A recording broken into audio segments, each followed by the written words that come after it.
Hi everyone, in today's video I'm going to explain to you how to fix this phone number cannot be used for verification on Google.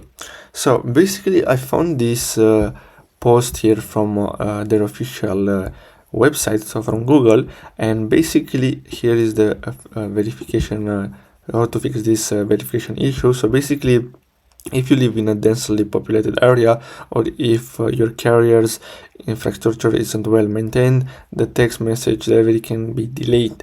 If you wait more than a few minutes and still haven't received their text message, try the call option.